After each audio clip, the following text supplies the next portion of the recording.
Assalamualaikum warahmatullahi wabarakatuh. Alhamdulillahirabbil alamin. Segala puji kita panjatkan atas kehadirat Allah Subhanahu wa taala, karena dengan rahmat dan hidayahnya lah sehingga saya dapat mengerjakan tugas final AIK untuk ujian lisan yang pertama.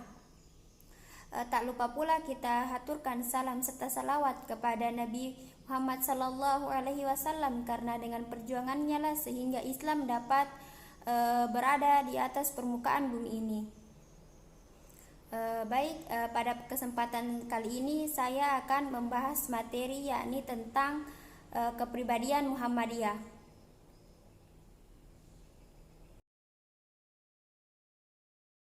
Kepribadian Muhammadiyah muncul pada waktu Muhammadiyah dipimpin oleh Kolonel HM Yunus Anis periode tahun 1959 sampai 1962. Kepribadian Muhammadiyah ini semula bersumber dari uraian Kiai Haji Fakih Usman waktu beliau memberikan pelatihan di Madrasah Muallimin Muhammadiyah Yogyakarta yang diadakan oleh PP Muhammadiyah. Beliau menjelaskan tentang apa sih Muhammadiyah itu. Kepribadian Muhammadiyah ini kemudian dimusyawarahkan bersama setiap PWM, yang itu Haji Muhammad Saleh Ibrahim dari Jawa Timur, Darsono dari Jawa Tengah, Adang Afandi dari Jawa Barat. Kemudian kepribadian Muhammadiyah disempurnakan oleh anggota tim, antara lain yakni KR Muhammad Wardan, Profesor Kiai Haji Farid Ma'ruf, M Jarnawi Hadikusuma, M Jindar Tamimi. Kemudian turut serta membahas Profesor Haji Kasman Singodimejo SH, dan diprakarsai oleh Kiai Haji Fakih Usman.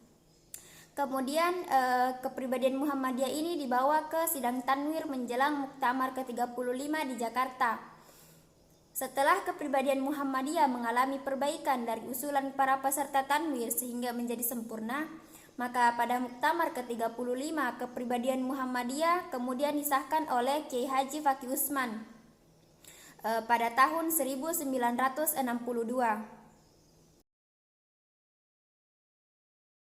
Kepribadian Muhammadiyah adalah rumusan yang menggambarkan hakikat Muhammadiyah serta apa yang menjadi dasar dan pedoman amal usaha dan perjuangan Muhammadiyah, serta sifat-sifat yang harus dimilikinya.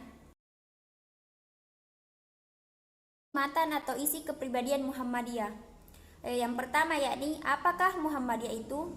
Muhammadiyah adalah suatu persyarikatan yang merupakan gerakan Islam, yang mana maksud gerakannya adalah dakwah Islam dan amar ma'ruf nahi mungkar, yang ditujukan kepada dua bidang, yakni bidang perseorangan dan bidang masyarakat. Kepada orang yang sudah memeluk agama Islam, hal ini bersifat tajdid atau pembaharuan untuk kembali kepada ajaran Islam yang murni. Dan kepada orang yang belum masuk Islam, hal ini bersifat ajakan untuk memeluk agama Islam. Yang kedua yakni dasar dan amal usaha Muhammadiyah. Muhammadiyah mendasarkan segala gerak dan amal usahanya pada prinsip-prinsip yang tersimpul dalam mat, yakni diantaranya yang pertama, hidup manusia harus berdasar pada tauhid, ibadah, dan taat kepada Allah. Yang kedua, hidup manusia bermasyarakat.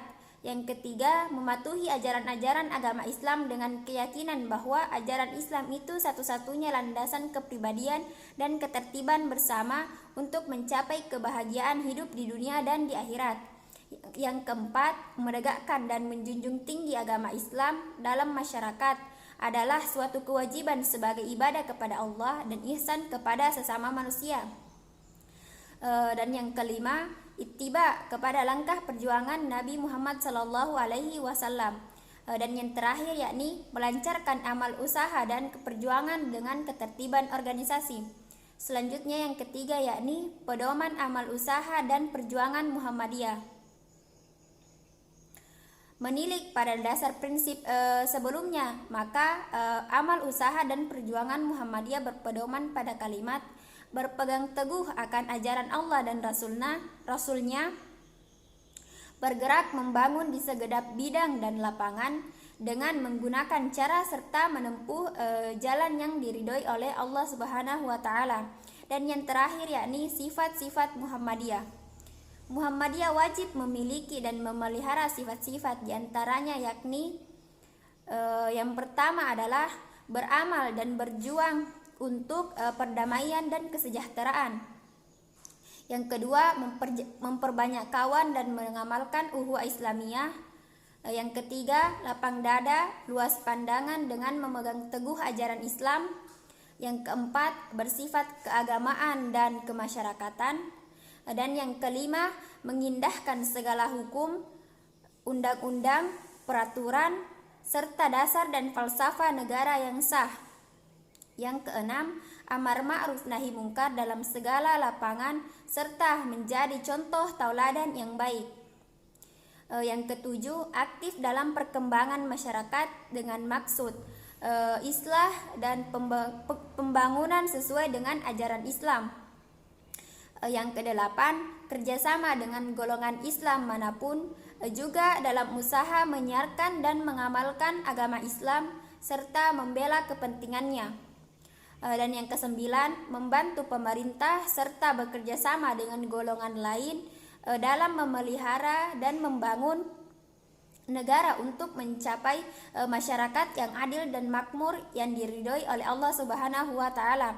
Dan yang terakhir yakni yang ke-10, bersifat adil dan korektif dalam dan keluar dengan bijaksana. Sekian dari materi yang saya sampaikan. Wabillahi taufiq wal hidayah. Wassalamualaikum warahmatullahi wabarakatuh.